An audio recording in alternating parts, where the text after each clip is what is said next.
Сәлем достар, бүгін пайдалы және дәмді салат жасаймыз.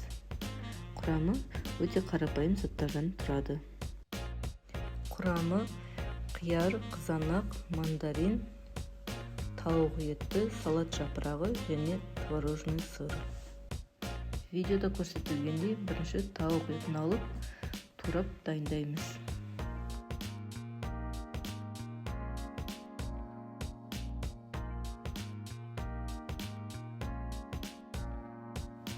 Ыдысымызға май құйып, қыздырып, жаңа турап алған тауық етімізді 8-10 минутқа орташа отта қуырып аламыз.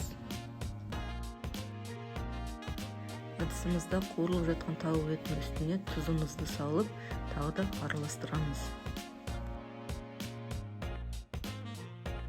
Тауық етіміз пісіп дайын болды.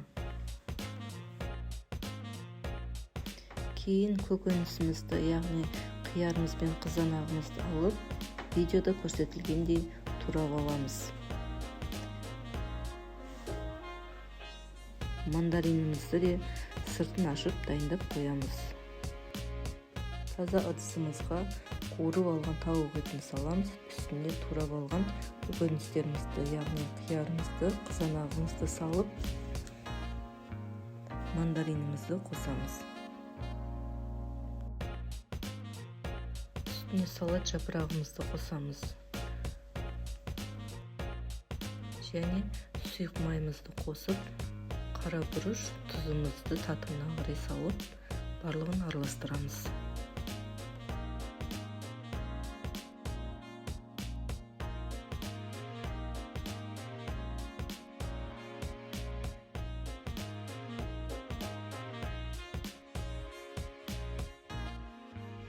Салатымызды ыдысымызға салып орналастырып, үстіне творожный сырымызды қосамыз. Дәмді және пайдалы салатымыз дайын. Ас болсын.